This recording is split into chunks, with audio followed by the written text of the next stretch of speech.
பார்க்க போகிறோம் அப்படின்னா பாட்டனிலிருந்து கிளாசிஃபிகேஷன் ஆஃப் லிவிங் ஆர்கானிசம்ஸ் அப்படின்ற ஒரு டாபிக் தான் பார்க்க போகிறோம். அதாவது என்ன அப்படின்னா, அப்போ இருக்கிற சயின்டிஸ்ட் ஆஃப்டர் எவல்யூஷன் அப்போ என்ன பண்ணிட்டாங்க அப்படின்னா, ஒவ்வொரு ஆர்கானிசம்ஸையும் இப்படி கிளாஸிஃபை பண்ணி வச்சுட்டாங்க. எப்படி அப்படின்னா, அவங்களோட எக்ஸ்டர்னல் கேரக்டர்ஸை வச்சோ இல்லை அவங்க சாப்பிட்ற ஒரு ஃபுட் உணவு முறையை பற்றியோ இந்த மாதிரியெல்லாம் வச்சு கிளாஸிஃபை பண்ணியிருக்காங்க. சரிங்களா? இப்போ அதில் என்ன அப்படின்னா, ஃபஸ்ட்டு இந்த கிளாசிஃபிகேஷனே ஸ்டார்ட் பண்ணினது யார் அப்படின்னா அரிஸ்டாட்டல் அப்படிங்கிற ஒருத்தர். அந்த காலத்தில் வாழ்ந்த ஒரு சயின்டிஸ்ட். சரிங்களா? அரிஸ்டாட்டல் என்ன பண்ணாரு அப்படின்னா, அவங்களோட மார்ஃபாலஜிக்கல் கேரக்டர்ஸை வச்சு ஆர்கானிசம்ஸை கிளாஸிஃபை பண்ணார். மார்ஃபாலஜிக்கல் கேரக்டர்ஸ் அப்படின்னா என்ன அப்படின்னா, அவங்களோட எக்ஸ்டர்னல் ஸ்ட்ரக்சர் தான். சரிங்களா? அவங்களோட ஸ்ட்ரக்சரை பேஸ் பண்ணி அந்த அனிமல்ஸை பிரிக்க ஆரம்பித்தார். அதாவது ஆர்கானிசம்ஸை பிரிக்க ஆரம்பித்தார். அப்படி அவர் அனிமல்ஸை எப்படி பிரித்தார் அப்படின்னா, red blood without red blood அப்படின்னு சொல்லிட்டு ஒரு 2 வகையாக கிளாஸிஃபை பண்ணார். சரிங்களா? அதாவது அனிமல்ஸ் ரெட் பிளட் கொண்ட ஒரு அனிமல்ஸையும் ரெட் பிளட் இல்லாத அனிமல்ஸ் அப்படின்னு சொல்லிட்டு ஒரு 2 வகையில் கிளாஸிஃபிகேஷனை பண்ணினார். நெக்ஸ்ட் பார்த்தோம் அப்படின்னா கெராலஸ் லினேயஸ். இது எல்லாத்துக்குமே தெரிஞ்சு இந்த சயின்டிஸ்ட் ஒரு ஃபேமஸான சயின்டிஸ்ட்டு. இவரோட ரோல் பாட்டனியில் நிறையா இருந்திருக்கு. இப்போ பார்த்தீங்கன்னா இவர் எந்த பீரியடில் வாழ்ந்தார் அப்படின்னா 1758 அந்த மாதிரி டைமில் தான் அவர் வாழ்ந்த டைம். சரிங்களா? அவர் என்ன பண்ணார் அப்படின்னா, பிளான்ட்ஸையும் அனிமல்ஸையும் பிளான்டே அனிமாலியா அப்படின்னு சொல்லிட்டு ஒரு 2 வகையாக பிரிச்சார். அதாவது பிளான்டே அப்படின்னா பிளான்ட்ஸை பற்றி, அனிமாலியா அப்படின்னா அனிமல்ஸ் பற்றி அப்படின்னு சொல்லிட்டு ஒரு 2 வகையான கிளாசிஃபிகேஷனை பண்ணியிருந்தார். ஓகே, நெக்ஸ்ட் பார்த்தோம் அப்படின்னா ஆர்ஹெச் விட்டாக்கர் அப்படின்ற ஒரு சயின்டிஸ்ட். இவர் எக்காலஜிஸ்ட்னு சொல்லலாம். என்விரான்மெண்ட் பற்றிலாம் படிக்கிறாங்க அப்படின்னா அவங்களை எக்காலஜிஸ்ட் அப்படின்னு சொல்லுவோம். அவர் என்ன பண்ணார் அப்படின்னா 1920 1980 வரைக்கும் அவரோட பீரியட். சரிங்களா? இவர் என்ன பண்ணார் அப்படின்னா பிளான்ட்ஸை 5 கிங்டமாக பிரிச்சார். சரிங்களா? இவர் அதுவும் இல்லாமல் ஒரு அமெரிக்கன் சயின்டிஸ்ட்னு கூட. சரிங்களா? இவர் ஒரு அமெரிக்கன் சயின்டிஸ்ட். இது பிளான்ட்டை 5 கிங்டம்ஸாக பிரிச்சிருக்காரு. அது 5 கிங்டம்ஸ் பார்த்தீங்க அப்படின்னா Monera, Plantae, Protista, Animalia, fungi அப்படின்னு சொல்லிட்டு ஒரு 5 கிங்டமாக பிரிச்சாரு. இதில் எல்லாமே நம்ம ஒன்றா பார்க்கலாம். பட் இன்னைக்கு ஒரு 2 இல்லை ஒரு 3 பார்த்துட்டு நாளைக்கு ஒரு 2 பார்க்கலாம். சரிங்களா? இப்போ பார்த்தீங்கன்னா இதுக்கு முன்னாடி இந்த கிளாசிஃபிகேஷனில் இதுக்குள்ளார ஒவ்வொரு கிங்டம் பற்றி தெரிஞ்சுக்கிறதுக்கு முன்னாடி நம்ம என்ன தெரிஞ்சிருக்கணும் அப்படின்னா, ப்ரோகேரியாட்ஸ்னா என்ன, யூகேரியாட்ஸ்னா என்ன அப்படிங்கிறது தெரிஞ்சிருக்கணும். யூனிசெல்லுலார்னா என்ன, மல்டி செல்லுலார்னா என்னன்னு தெரிஞ்சிருக்கணும். நெக்ஸ்ட் ஆட்டோட்ரோஃபிக்னா என்ன, ஹெட்டிரோட்ரோஃபிக் அப்படின்னா என்ன அப்படிங்கிறத தெரிஞ்சுக்கணும். நான் ஒன்று உங்களுக்கு சொல்கிறேன். பார்த்தோம்னா யூனிசெல்லுலார் அப்படின்னா நேம்லேயே இருக்குது. யூனிசெல்லுலார் அப்படின்னா சிங்கிள் செல்டு அனிமல்ஸ். ஓகேயா? யூனினாவே நம்மளுக்கு சிங்கிளா. ஓகேயா? இப்போது சிங்கிள் செல்டு அனிமல்ஸ் எல்லாமே என்னென்னா யூனிசெல்லுலார் அப்படின்னு சொல்லுவோம். சரிங்களா? மல்டி செல்லுல் அப்படின்னு என்னென்னா ஒன்றுக்கு மேற்பட்ட செல்ஸ் இருந்துச்சுன்னா அவங்கள மல்டி செல்லுலார் அப்படின்னு நம்ம சொல்லுவோம். சரியா? இப்போது நம்மளா யார்? நம்மளுக்கு ஒரே ஒரு செல் தான் இருக்கா? கிடையாதுல்ல. நம்மளுக்கு நிறைய செல்ஸ் இருக்குது. ஸோ நம்மள ஒரு மல்டி செல்லுலார் அனிமல் அப்படின்னு சொல்லுவாங்க. யூனிசெல்லுலார்னா அமீபா. இது எல்லாத்துக்கும் தெரிஞ்ச பேசிக் விஷயம் தான். அமீபாலாம் என்ன அப்படின்னா ஒரு யூனிசெல்லுலார் அனிமல் அப்படின்னு சொல்லுவோம். சரிங்களா? இப்போ ப்ரோகேரியாட்ஸ்க்கும் யூகேரியாட்ஸ்க்கும் உள்ள டிஃப்ரென்ஸ் சொல்கிறேன். ஓகே, ப்ரோகேரியாட்ஸ் அப்படின்னா என்ன அப்படின்னா, அதில் மெம்பரைன் பவுண்ட் ஆர்கனல் ஆப்சண்ட்டாக இருக்கும். மெம்பரைன் பவுண்ட் ஆர்கனல்னா என்ன அப்படின்னு நம்மளுக்கு ஒரு கொஷின் வரும். மெம்பரைன் பவுண்ட் ஆர்கனல் அப்படின்னா அதில் ஒரு நல்ல வெல் டெவலப்டு செல் இருக்காது. மீன்ஸ் இப்போ செல்லுனா நம்ம செல்லுக்குள்ளே என்னென்ன இருக்கும்? மைட்டோகாண்ட்ரியா, புரோட்டோபிளாசம், நியூக்ளியஸ், இந்த மாதிரி ஏகப்பட்ட விஷயங்கள் இருக்குமா? இதெல்லாம் ப்ரோகேரியாட்ஸில் இருக்காது. செல் இருக்கும், ஆனால் ஒரு வெல் டெவலப்டு செல் இருக்காது அப்படின்னு சொல்லுவாங்க. அதுக்கு பேர் தான் ப்ரோகேரியாட்ஸ் அப்படின்னு சொல்லுவாங்க. சரிங்களா? இப்போது யூகேரியாட்ஸ்னா என்ன? அப்படியே இதுக்கு ஆப்போசிட். என்ன இருக்கும்? எல்லாத்துலேயும் வெல் டெவலப்டு செல் இருக்கும். சரிங்களா? செல்ல என்னது? மைட்டோகாண்ட்ரியா ப்ரெசென்ட் ஆகிருக்கும், ரைபோசோம்ஸ் ப்ரெசன்ஸ் ஆகிருக்கும். அதுக்கப்புறம் இந்த மாதிரி எல்லா நியூக்ளியஸ், வெல் டெவலப்டு நியூக்ளியஸ் இருக்கும். இந்த மாதிரி எல்லாமே ப்ரெசென்ட்டாக இருக்கிறது என்ன அப்படின்னா யூகேரியாட்ஸ். ஓகே, அப்போ இது 2க்கும் உள்ள டிஃப்ரென்ஸ் பார்த்தோமா? இப்போ ஃபர்ஸ்ட் பாயிண்ட் பாருங்க. It is filamentous prokaryotes unicellular single celled organism. அப்படின்னா என்ன? ஃபிலமெண்டஸ்னா என்னப்பா? ஃபிலமெண்டஸ் அப்படின்னா எப்படி இருக்குன்னா, அதில் அந்த ஃப்ளெஜல் அந்த ஒரு த்ரெட் லைக்காக ஒரு சப்ஸ்டன்ஸ் என்ன ஆயிருக்கும் அப்படின்னா டெவலப் ஆகிருக்கும். சரியா? இப்போ ஃபார் எக்ஸாம்பிள் நான் சொல்கிறேன், பட் காக்ரோச் தான். ஆனால் அந்த காக்ரோச் வந்து இட்ஸ் நாட் அ முனீரா கேட்டகரியில் வராது. பட் நான் சொல்கிறேன், அந்த காக்ரோச் வந்து எப்படி இருக்குன்னா, அதுக்கு மேலே ஒரு ஒரு ஒரு 2 த்ரெட் லைக் சப்ஸ்டன்ஸ் வந்து வந்திருக்குள்ள அந்த மாதிரி வந்து, but it is not comes under Monera. சரிங்களா? காக்ரோச் வந்து மொனீராவில் வராது. பட் நான் சொல்கிறேன், அந்த மாதிரி ஒரு த்ரெட் லைக் சப்ஸ்டன்ஸ் வந்து என்ன இருக்கும் அப்படின்னா, ஒரு ஃபிலமெண்டஸ் அப்படின்னாவே அதுக்கு மீனிங் வந்து அதுதான். ஒரு த்ரெட் லைக் சப்ஸ்டன்ஸ் வந்து அதுலேருந்து ஒரு டெவலப் ஆகிருக்கும் அப்படிங்கிறது தான். சரிங்களா? அதான் it is filamentous prokaryotes unicellular single celled organisms அப்படின்னு சொல்கிறாங்க. நெக்ஸ்ட் வந்து பார்த்தோம்னா, they have both autotrophic or heterotrophic mode of nutrition அப்படின்னு சொல்கிறாங்க. ஆட்டோட்ரோஃபிக்னா என்ன, ஹெட்டரோட்ரோஃபிக்னா என்ன அப்படின்னு நம்மளுக்கு ஒரு டவுட் வரும். சரியா? ஆட்டோட்ரோஃபிக்னா பேர்லேயே நம்ம வச்சு சொல்லலாம். ஆட்டோ அப்படின்னா என்னது, ஆட்டோனா அப்படி செல்ஃப் அப்படின்னு அர்த்தம். என்னென்னா ஆட்டோட்ரோஃபிக்னா செல்ஃபாக வந்து ஃபுட்டை ப்ரிப்பேர் பண்ணிக்கும். சரிங்களா? அதுக்கு தானே தன்னுக்கு தானே என்ன பண்ணிக்கணும், ஃபுட்டை வந்து ப்ரிப்பேர் பண்ணிக்க முடியும். அதுதான் ஆட்டோட்ரோஃபிக் அப்படின்னு சொல்லுவாங்க. ஹெட்டரோட்ரோஃபிக் அப்படின்னா அந்த ஒரு ஆர்கானிசம் வந்து இன்னொரு ஆர்கானிசம் டிபெண்ட் பண்ணி இருக்கிறதுக்கு பேர் தான் என்னென்னா ஹெட்டரோட்ரோஃபிக் அப்படின்னு சொல்லுவாங்க. அப்படின்னா இதோட நியூட்ரிஷன் எப்படி இருக்குமா, போத் ஆட்டோட்ரோஃபிக் தன்னுக்கு தானேவும் ப்ரிப்பேர் பண்ணுமா. அதாவது சம் ஆர்கானிசம் வந்து ஆட்டோட்ரோஃபிக்லாம் இருக்கலாம், சம் ஆர்கானிசம்ஸ் வந்து ஹெட்டரோட்ரோஃபிக்காக இருக்கலாம். அப்போ ஆட்டோட்ரோஃபிக்னா என்ன, செல்ஃபாகவே ஃபுட்டை ப்ரிப்பேர் பண்ணி, அதாவது செல்ஃபாகவே அது எல்லாமே அந்த நியூட்ரிஷனெல்லாம் செல்ஃபாக இருந்துச்சுன்னா அது ஆட்டோட்ரோஃபிக். ஹெட்டரோட்ரோஃபிக் அப்படின்னா அது வந்து இன்னொரு ஆர்கானிசம்ஸை வந்து டிபெண்ட் பண்ணி இருந்துச்சு அப்படின்னா அதுக்கு பேர் என்னன்னா ஹெட்டரோட்ரோஃபிக் அப்படின்னு சொல்லுவாங்க. சரிங்களா? நெக்ஸ்ட் பாருங்க, it is usually reproduce by vegetative, sexual and sexual method. அதாவது இது மூணுமாவே அதனோட ரீப்ரொடக்ஷன் வந்து மூணுமாவே இருக்கும். ரீப்ரொடக்ஷன் இஸ் நத்திங் பட் அது வந்து இன்னொன்னா அதாவது மல்டிபிள் ஆகிறது. சரிங்களா? அது வந்து வெஜிடேட்டிவாகவும் இருக்கும், செக்ஷுவல் அப்படின்னு சொல்லிட்டு அந்த 3 இதுலேயும் இருக்கலாம். இப்படின்னா ஒரே ஆர்கானிசமே இது 3வாகவும் இருக்குமா அப்படின்னா கிடையாது. இதில் வந்து இந்த கேட்டகரியில் வர சம் ஆர்கானிசம்ஸ் வெஜிடேட்டிவாக இருக்கலாம், சம் ஆர்கானிசம்ஸ் ஏசெக்ஷுவலாக இருக்கலாம், இல்லை சம் ஆர்கானிசம் செக்ஷுவலாக இருக்கலாம்.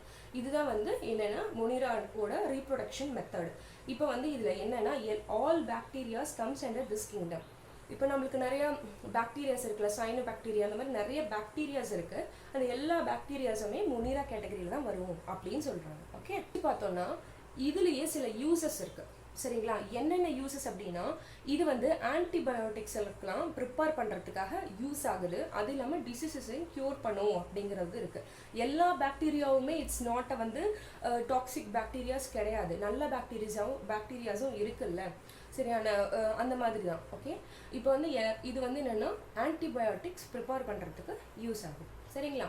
நெக்ஸ்ட் பார்த்தோம் அப்படின்னா வந்து டிசீஸ். இது என்னென்ன டிசீஸ்லாம் காஸ் பண்ணும் அப்படின்னா, இப்போ நம்மளுக்கு வந்து கொரோனா அப்படிங்கிற ஒரு வைரஸ் இருக்குது. இப்போ வைரஸ்னால என்ன ஆகுது, கொரோனா அப்படின்னு ஒன்று இருக்குது, எபோலா அப்படின்னு ஒன்று இருக்குது. அப்போ வைரஸ் காசிங் டிசீஸ்னால் அதை சொல்லலாம். இப்போ பாக்டீரியல் டிசீஸ் அப்படின்னா நம்ம என்னென்னா லெப்ரசி வரும், நிமோனியா வரும், டிபி வரும். Okay, tuberculosis. இது எல்லாமே என்னென்னா மொனிரானால இதனால வர மொனிரால பாக்டீரியா வருதா, அதனால வர டிசீஸ் தான் இந்த டிசீஸ் அப்படின்னு சொல்கிறாங்க. இப்போ மொனிரா நம்மளுக்கு முடிஞ்சிச்சு. நெக்ஸ்ட் வந்து என்னென்னா பிளான்டே அப்படின்ற ஒன்று பார்க்கலாம். இப்போ இது பார்த்தீங்கன்னா it is basically multi cellular organisms and eukaryotic அப்படின்னு சொல்கிறாங்க. அப்போ என்னது, பிளான்டே வந்து என்னென்னா மல்டி செல்லுலார், அதில் நிறைய செல்ஸ் இருக்குமா. சரிங்களா? அது இல்லாமல் அது வந்து ஒரு யூகேரியாட் அப்படின்னா என்னது, அதில் வெல் டெவலப்டு நியூக்ளியஸ் இருக்கும், மெம்பரைன் பவுண்ட் ஆர்கனல்ஸ் எல்லாம் ப்ரெசென்ட்டாக இருக்கும். Membrane bound organelles is nothing but mitochondria, ribosome, cytoplasm, இந்த மாதிரி எல்லாமே அதில் ப்ரெசென்ட் ஆகிருக்கும் அப்படின்னு சொல்கிறாங்க. Next they has autotrophic mode of nutrition. அப்படின்னா என்னென்னா செல்ஃபாகவே ஃபுட்டை ப்ரிப்பேர் பண்ணிக்கும். அதை தான் என்னென்னு சொல்கிறாங்க அப்படின்னா ஆட்டோட்ரோஃபிக் மோட் ஆஃப் நியூட்ரிஷன் அப்படின்னு சொல்கிறாங்க. பட் என்னென்னா சம் பிளான்ஸ் ஆர் ஹெட்டரோட்ரோப்ஸ். அதாவது பிளான்டைனாவே பிளான்ஸ் பற்றி தான் பேசுகிறாங்க. பட் இதில் சம் பிளான்ஸ் என்னென்னா ஹெட்டரோட்ரோப்ஸாக இருக்கலாம். ஹெட்டரோட்ரோப்ஸில் என்னென்னா இன்னொன்று டிபெண்ட் பண்ணி இருக்கலாம். டிபெண்ட் பண்ணி எப்படி இருக்கும் அப்படின்னா, இப்போ எப்படி எக்ஸாம்பிள் ஒன்று சொல்கிறேன். இப்போ வந்து ஒரு காஞ்ச மரக்கட்டை இருக்குது. அந்த மரக்கட்டை மேலே என்ன ஆகுது, சில ஒரு பிளான்ட்ஸ் எல்லாம் வந்து முளைச்சிருக்கு. அது அப்போ வந்து என்னென்னா அது வந்து இன்னொரு விஷயத்தை டிபெண்ட் பண்ணி வாழுது அப்படின்னு.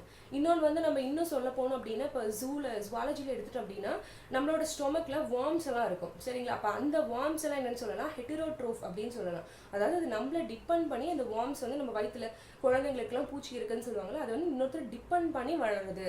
அதை வந்து என்ன சொல்லுவாங்கன்னா ஹெட்டரோட்ரோஃப்ஸ் அப்படின்னு சொல்லுவாங்க. சரிங்களா? இப்போது the plant cell have an outside cell wall. இப்போ வந்து plant, இப்போ நான் என்ன சொன்னேன், இது வந்து யூகாரியாட்டிக் சொல்றேன் அப்படின்னா இதில் வந்து வெல் டெவலப்டு செல் இருக்கும். இப்போ வெல் டெவலப்டு செல் இருக்கும்போது அப்போ அதனோட அவுட் சைட் செல் வால், ஓகே, அது வந்து ஒரு நல்ல டெவலப்பாக இருக்கும்போது அந்த அவுட் சைட் செல் வால் கண்டிப்பாக ஒரு ஸ்ட்ராங்கான ஒரு விஷயமா தான் இருக்கும். சரிங்களா? அப்போ அந்த செல் வால் வந்து எதில் மேடாக இருக்குது அப்படின்னா செல்லுலோஸ் அப்படிங்கிற ஒரு விஷயத்தினால மேடாயிருக்கு அப்படின்னு சொல்கிறாங்க. ஓகே, இப்போ வந்து கேட்பாங்க பிளான்டேயில் வந்து அதனோட செல்வால், பிளான்டே கேட்டகரியில் வர பிளான்ஸோட செல்வால் வந்து எதனோட மேடாயிருக்கு அப்படின்னா செல்லுலோஸ் அப்படின்னு. இன்னொரு விஷயம் என்ன உங்களுக்கு நான் இங்கே சொல்லணும் அப்படின்னா, செல்வால் வந்து பிளான்ட்டுக்கும் இருக்கும் அனிமலுக்கும் இருக்கும். சரிங்களா? இப்போது பிளான்ட்டோட செல்வால் எப்போவுமே மேடப் ஆஃப் செல்லுலோஸ் தான். சரிங்களா? ஓகே, அதே மாதிரி அனிமல்ஸோட செல்வால் எப்படி மேடாக இருக்கும் அப்படின்னா சிட்டின் அப்படின்ற ஒரு ஒரு இதனால மேடாக இருக்கும். சரிங்களா? பிளான்ட்டுக்கு எப்பவுமே செல்லுலோஸ் தான், இப்போ அனிமல்ஸ்க்கு எப்பவுமே சிட்டின் தான். இதை வந்து நம்ம மாற்றக்கூடாது. இப்படி கூட கொஷின் கேட்கலாம், பிளான்ட்டோட செல்வால் வந்து எதனால மேடாக இருக்குது, அனிமல்ஸோட செல்வால் வந்து எதனால மேடாக இருக்குது அப்படின்னு சொல்லிட்டு கொஷின்ஸ் கேட்கலாம். அந்த இடத்துல ஒரு கன்ஃபியூஷன் வராமல் போட்டுடலாம். ஓகே, நெக்ஸ்ட் பார்த்தோம் அப்படின்னா இந்த பிளான்ட்டே வந்து ஃபர்தராக டிவைட் ஆகிருக்கு. எதை பேஸ் பண்ணினா சீட்ஸை வச்சும் வாஸ்குலாரை வச்சும். ஓகே, வாஸ்குலர் பண்டல்ஸ் இதை வச்சும். சீடுனா அதுக்கு சீட்ஸ் இருக்கா இல்லையா அப்படிங்கிறத வச்சும், அதே நேரத்தில் வாஸ்குலார் இஸ் நத்திங் பட் என்னென்னா சைலம் ஃப்ளோயம் ப்ரெசென்ட் ஆகிருக்கிறது. சரிங்களா? Xylem tissue phloem tissue. அப்புறம் சைலம்னா ஒன்றும் கிடையாது, பிளான்ட்டில் வந்து ஒரு வாட்டரெல்லாம் டிரான்ஸ்போர்ட் பண்ணுறது பேர் வந்து சைலமு. ஃப்ளோயம் அப்படிங்கிறது ஃபுட் பார்ட்டிகல்ஸ்லாம் இருக்குல்ல, பிளான்ட்டுக்கு ஃபுட் பார்ட்டிகல்ஸை வந்து டிரான்ஸ்போர்ட் பண்ணுறது வந்து என்ன அப்படின்னா, அதாவது நியூட்ரிஷன் இதெல்லாம் டிரான்ஸ்போர்ட் பண்ணுறது என்ன அப்படின்னா ஃப்ளோயம். அதான் சைலம் ஃப்ளோயம் டிஷ்யூ. அது ப்ரெசென்ட்டாக இருக்கிறது ஆப்சென்ட்டாக இருக்கிறத வச்சு பிரிச்சிருக்காங்க. என்னென்ன பிரிச்சிருக்காங்க அப்படின்னா algae, bryophytes, pteridophytes, gymnosperms, angiosperms. Okay, இப்போ வந்து ஆல்கே அப்படின்னா என்ன? ஆல்கேனா நத்திங் பட் பாசாலாம் பிடிக்குது. அந்த பாசானா அது என்னன்னு சொல்லுவாங்க அப்படின்னா வந்து ஆல்கே எல்லாரும் பார்த்துருப்போம். எங்கேயாவது வந்து ஒரு நல்ல ஒரு வெட்டான பகுதியில் ஒரு நல்ல அந்த பிளேஸ் வந்து எப்போவுமே ஒரு ஈரப்பதம் இருந்துச்சு அப்படின்னா அந்த இடத்துல பாசாம் பிடிக்கிறதுக்கு சான்ஸ் இருக்குது. எங்கெங்கெல்லாம் பார்க்கலாம் அப்படின்னா வாட்டர் டேங்க்கில் இந்த மாதிரி விஷயத்துலலாம் அதை பார்க்கலாம். சரிங்களா? அதுதான் வந்து ஆல்கே அப்படின்னு சொல்லுவாங்க. இது வந்து ஒரு அக்வாட்டிக் ஆர்கானிசம். அப்படின்னா வந்து அக்வாட்டிக்னாவே வந்து வாட்டரில் இருக்கிற ஒரு ஆர்கானிசம்ஸ், அதாவது வாட்டரை டிபெண்ட் பண்ணி இருக்க ஒரு ஆர்கானிசம்ஸ். எக்ஸாம்பிள் பார்த்தீங்கன்னா ஸ்பைரோகைரா அப்படின்னு வந்து சொல்கிறாங்க. அப்போ ஆல்கேனா என்னென்னா இந்த ஒரு பிளான்ட் வந்து என்னென்னா அக்வாட்டிக் பிளான்ட்டு, அதாவது ஈரத்தை வந்து சார்ந்து இருக்கிற ஒரு பிளான்ட்டு அப்படின்னு சொல்கிறாங்க. நெக்ஸ்ட் வந்து பிரையோஃபைட்ஸ் அப்படின்னாவே, பிரையோஃபைட்ஸ்னாலும் அது வந்து வாட்டரில் இருக்க ஒரு பிளான்ட்ஸ் தான். பட் இதில் என்ன சொல்கிறாங்க பாருங்கள், யூஸ்வலி ரீப்ரொடியூஸ் வியா ஸ்போர்ஸ். அப்படின்னா என்னென்னா ஸ்போர்ஸ் அப்படின்னா அதுக்குள்ளார வந்து ஸ்போர்ஸ் இஸ் நத்திங் பட் அதுக்குள்ளே இருக்க ஏர் வந்துட்டு போகிறதுக்காக இருக்கிற ஒரு வேக்யூல்ஸ் மாதிரி. சரிங்களா? அது இல்லாமல் நான் வாஸ்குலார் ஃப்ளார்லெஸ் அப்படின்னா இந்த பிரையோஃபைட்ஸில் பூக்களே இருக்காது. பூக்களே இருக்காதுன்னா என்ன இருக்கும், அதில் சீடு இருக்குமா? கண்டிப்பாக இருக்காது. சரியா? பூக்கள் இருக்காதுன்னா கண்டிப்பாக வந்து சீட்ஸ் இருக்காது. ஏன்னா ஃப்ளார்ஸ் தான் வந்து ஒரு வெஜிடபிளாக கன்வெர்ட் ஆகி ஒரு காயாக ஆகிட்டு அதுக்கப்புறம் அது வந்து ஒரு பழம் ஆகிட்டு ஒரு சீடு வந்து ப்ரொடியூஸ் பண்ணும். அப்போ என்ன அப்படின்னா இதுக்கு வந்து என்ன அப்படின்னா இதுவே கிடையாது, ஃப்ளார்லெஸ் பட் சீடும் கிடையாது. நான் வாஸ்குலர் அப்படின்னா சைலம் அண்ட் ஃப்ளோயம் டிஷ்யூ வந்து ஆப்சென்ட் ஆகிருக்கும் அப்படின்னு சொல்கிறாங்க. சரிங்களா? அதுக்கு வந்து எக்ஸாம்பிள் என்ன மாஸ் அப்படின்னு ஒன்று சொல்லியிருக்காங்க. மாஸ் இஸ் நத்திங் பட் இது வந்து ஒரு டைப் பிளான்ட் தான். இது வந்து நம்ம நெட்டில் சர்ச் பண்ணி பார்த்தோம்னா இந்த பிளான்ட் எப்படி இருக்கும் அப்படிங்கிறது நம்மளுக்கு தெரியும். இப்போ வந்து நான் ஸ்பைரோகைராவும் சொல்லியிருக்கேன். அந்த ஸ்பைரோகைராவும் நம்ம நெட்டில் போட்டால் ஓ இந்த பிளான்ட் தானா அப்படின்னு நம்ம நினைப்போம். நம்மளுக்கு தெரிஞ்சுதான் தான் இருக்கும். பட் இது என்ன அப்படின்னு நம்மளுக்கு இப்போ நான் பிக்சரைசிங் இல்லாதனால தெரியல. பட் அது நெட்டில் போட்டிங்கன்னா ஸ்பைரோகைரானா என்ன, மாஸ் அப்படின்னா என்னென்னா நம்மளுக்கு தெரிஞ்சதாக தான் இருக்கும். நெக்ஸ்ட் வந்து என்னென்னா டெரிடோஃபைட்ஸ். இது சம்ஒன் வந்து அந்த பி வந்து நம்ம சைலண்ட்ல வச்சுட்டு டீல இருந்து நம்ம ப்ரொனன்சியேஷன் ஸ்டார்ட் பண்ணணும். என்னன்னா டெரிடோஃபைட்ஸ் அப்படிங்கிறதா இதனோட நேம். இதில் வந்து வாஸ்குலார் பிளான்ட் அப்படின்னு சொல்கிறாங்க. வாஸ்குலார் பிளான்ட்னா இப்போ கம்பல்சரி இதில் என்ன இருக்கும்ப்பா, சைலமும் இருக்கும் ஃப்ளோயமும் இருக்கும். அப்படின்னா என்னென்னா வாட்டரை டிரான்ஸ்போர்ட் பண்ணுறதும் ஃபுட் பார்ட்டிகல்ஸை டிரான்ஸ்போர்ட் பண்ணுற அந்த ரெண்டு டிஷ்யூமே ப்ரெசண்ட்டாக இருக்கும். But no reproductions. இதில் வந்து ரீப்ரொடக்ஷன்ஸே நடக்காது. அதாவது ரீப்ரொடக்ஷன்ஸ்னால் ஃபார் எக்ஸாம்பிள் இப்போ ஹைபிஸ்கஸ் எடுத்துக்கிறோம் அப்படின்னா அதுலலாம் ரீப்ரொடக்ஷன்ஸ் நடக்கும். ஒரு நல்ல வெல் டெவலப்டு ஒரு பிளான்ட்டில் வந்து ரீப்ரொடக்ஷன் நடக்கும். பட் வந்து இதில் அது கிடையாது அப்படின்னு சொல்கிறாங்க. அதுக்கு எக்ஸாம்பிள் வந்து ஃபோன் அப்படின்னு சொல்கிறாங்க. இதையும் நெட்டில் சர்ச் பண்ணி பாருங்கள். இது வந்து ஒரு ஒரு ஒரு கோகனட்டோட அந்த இது இருக்குல்ல மட்டை, அது மாதிரி ஒரு சின்ன பிளான்ட் தான். அந்த மாதிரி இது வளர்ந்துருக்கும். நிறைய சாங்ஸ்லாம் இது பார்க்கலாம். இதையும் நீங்கள் சர்ச் பண்ணி பாருங்கள். நெக்ஸ்ட் வந்து என்னென்னா ஜிம்னோஸ்பெர்ம்ஸ், ஆஞ்சியோஸ்பெர்ம்ஸ், அது ரெண்டும் இருக்குது. ஜிம்னோஸ்பெர்ம்ஸ் அப்படின்னு என்னென்னா வுட்டி வாஸ்குலார் சீடட் பிளான்ட்ஸ் அப்படின்னு என்னென்னா நல்ல ஒரு வுட்டாக இருக்கும், நல்ல வெல் டெவலப் ஆகி நல்ல வுட்டியாக இருக்கும். வாஸ்குலார் அப்படின்னாவே சைலம் அண்ட் ஃப்ளோயம் ப்ரெசென்ட் ஆகிருக்கும். சீடட் பிளான்ட்ஸ் அப்படின்னா கண்டிப்பாக இதில் ஃப்ளார்ஸ் எல்லாம் இருக்கும், சீடு வரும் அப்படிங்கிறதான் இந்த ஜிம்னோஸ்பெர்ம்ஸ் அப்படின்னு சொல்கிறாங்க. இதில் வந்து என்ன பைனஸ் சைக்கஸ் அப்படின்னு வந்து சொல்லியிருக்காங்க. பைனஸ் இப்போது எப்படின்னா சவுக்கு மரம்லாம் பார்த்துருக்கோம்ல, அதெல்லாம் என்னது, அதெல்லாம் வந்து ஜிம்னோஸ்பெர்ம்ஸ் கண்டரில் தான் வருது. எல்லாருமே சவுக்கு மரம் பார்த்துருக்க வாய்ப்பு இருக்குது, அதுதான் சொல்கிறேன். இப்போ அதில் பார்த்தோம் அப்படின்னா அந்த ஒரு காய் மாதிரி ஒரு ப்ரௌன் கலரில் ஒன்று வரும், சரிங்களா? அப்போ அது வந்து ஒரு சீடு, அதுதான் சீடட் பிளான்ட் அப்படிங்கிறாங்க. அது இல்லாமல் வுட்டி அப்படின்னு அப்படி இருக்குது. அது நல்லா இப்போ அதெல்லாம் ரொம்ப அக்ரிகல்ச்சரில் ரொம்ப வேல்யூவான ஒரு ஒரு பிளான்ட் தான், ஒரு ட்ரீ தான், சரிங்களா? அது நல்லா வுட்டியாக இருக்குது அப்படின்னு சொல்கிறோம். இந்த ஜிம்னோஸ்பெர்ம்ஸ் இதை நான் இன்னொன்னா எப்படி ஞாபகம் வச்சுக்கலாம்னு சொன்னேன். ஜிம்முக்கு போகிறவங்க எப்படி இருப்பாங்க, நல்லா ஸ்ட்ரென்த்தாக இருப்பாங்களா, வுட்டியாக நல்லா அவங்களோட மசில்ஸ் பார்க்க வுட்டியாக இருக்குமா, அதனால் அப்படி ஞாபகம் வச்சுக்கலாம் அப்படின்ற மாதிரி நான் வச்சுருக்கேன். ஸோ அதையும் ட்ரை பண்ணி பாருங்கள். நெக்ஸ்ட் வந்து பார்த்தோன்னு அப்படின்னா, ஏன்னா நேம்ஸ் வந்து கண்டிப்பாக அது வந்து பயாலஜி ஸ்டூடெண்ட்டாக இருந்தோம் அப்படின்னா, அதாவது 12th வந்து பயாலஜி எடுத்து படிச்சவங்களா இருந்துச்சுன்னா ஓரளவுக்கு இது நம்மளுக்கு புரியும், காட்டப் ஆகும். பட் வந்து இப்போ வேறு ஏதாவது ஒரு இது படிச்சுட்டு இப்போ நம்ம டிஎன்பிஎஸ்சிக்கு ப்ரிப்பேர் பண்ணும்போது இந்த வேர்ட்ஸ் எல்லாம் கொஞ்சம் நம்மளுக்கு மெமரியில் இருக்கிறதுக்கு கொஞ்சம் ரிஸ்க்கு தான். பட் எப்படின்னா இந்த மாதிரி ஏதாவது ஒன்று வச்சு ஞாபகம் வச்சுக்கோங்க. நெக்ஸ்ட் வந்து ஆஞ்சியோஸ்பெர்ம்ஸ் அப்படின்ற ஒரு விஷயம். இதில் பார்த்தீங்கன்னா ப்ரொடியூஸ் ஃப்ளார்ஸ், சீட்ஸ், கோக் அப்படின்னு சொல்கிறாங்க. அப்போ என்னென்னா இப்போது அதுக்கு எக்ஸாம்பிள் பாருங்கள், கோகோனட், மேங்கோ, அதுவும் ஒரு வுட்டி தான். இப்போ மேங்கோ கோகோனட்னாவும் அது ஒரு வுட்டியான ஒரு விஷயந்தான். பட் என்ன அப்படின்னா அதுக்கும் இதுக்கும் உள்ள டிஃப்ரென்ஸ், ஜிம்னோஸ்பெர்ம்ஸ்க்கும் ஆஞ்சியோஸ்பெர்ம்ஸ்க்கும் உள்ள டிஃப்ரென்ஸ் என்ன அப்படின்னா, ஜிம்னோஸ்பெர்ம்ஸ் கேட்டகரியில் ஃப்ளார்ஸ் இருக்காது, இதில் வந்து ஃப்ளார்ஸ் இருந்து சீட்ஸ் வரும். அதாவது ஒரு நல்ல ஒரு காயம், ஒரு பழம் இதெல்லாம் கொடுக்கக்கூடியது ஆஞ்சியோஸ்பெர்ம். ஜிம்னோஸ்பெர்ம்ஸில் பழம், காய் இதெல்லாம் கொடுக்காது. பட் ஆஞ்சியோஸ்பெர்ம்ஸில் அது வந்து கொடுக்கும், சரிங்களா?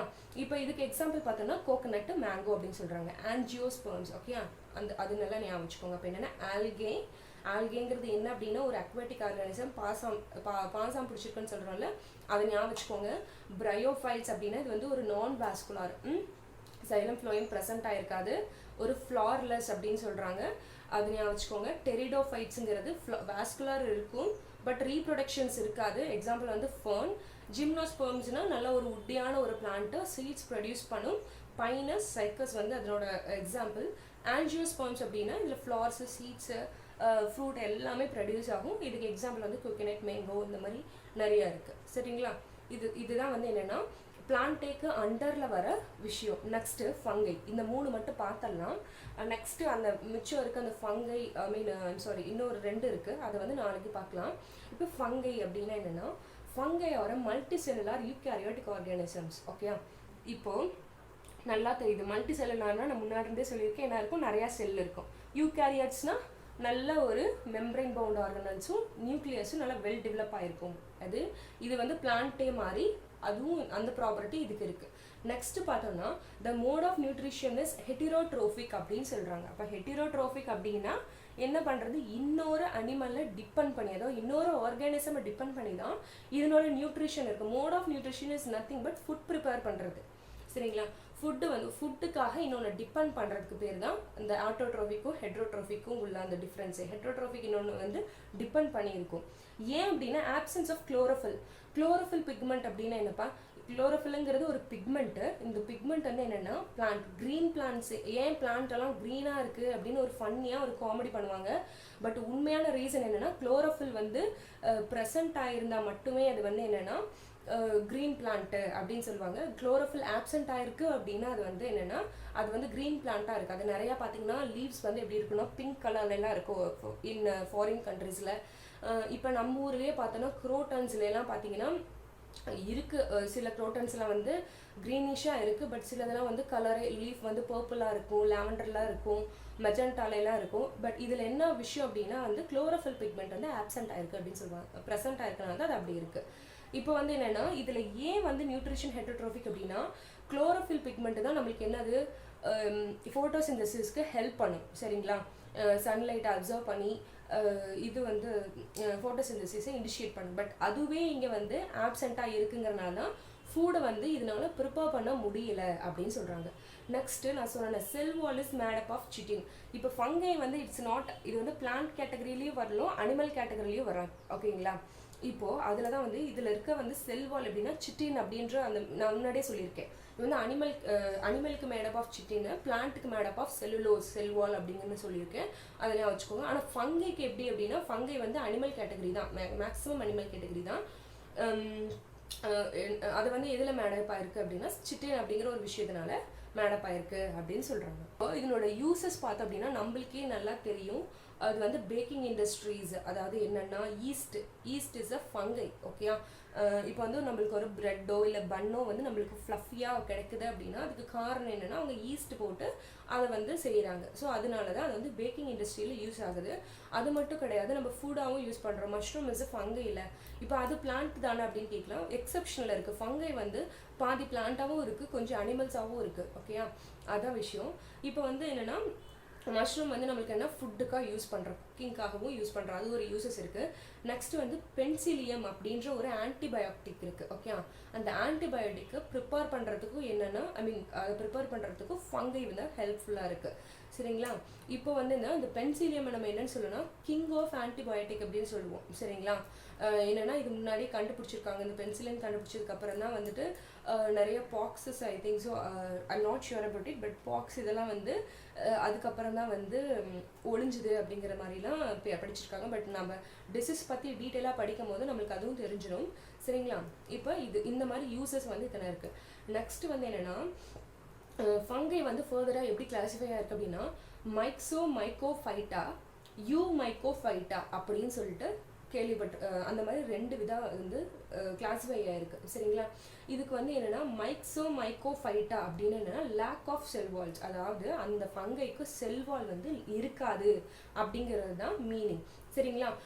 மைக்கோஃபைட்டா அப்படின்னா என்னென்னா அதுக்கு நல்ல ஸ்ட்ராங்கான, ரிஜிட் இஸ் நத்திங் பட் நல்ல ஸ்ட்ராங்கான செல்வால் இருக்கும் அப்படின்னு சொல்கிறாங்க. அதான் மைக்கோஃபைட்டா, மைக்கோஃபைட்டா அப்படிங்கிற ஒரு விஷயம். சரிங்களா?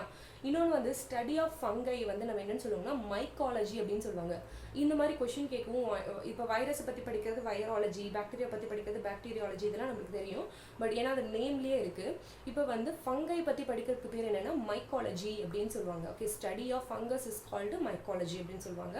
நம்ம வந்து இந்த ஒரு பர்டிகுலராக இந்த ஒரு கிளாஸிஃபிகேஷனை முடிச்சதுக்கப்புறம் இதில் இருக்கிற நான் கொஷின்ஸ் எல்லாம் நான் வீடியோவில் வந்து இந்த 2 இதையும் ஃபினிஷ் பண்ணிவிட்டு கொஷின்ஸ் நான் உங்களுக்கு போஸ்ட் பண்ணுறேன், என்ன மாதிரிலாம் கேட்பாங்க அப்படின்னு சொல்லிட்டு.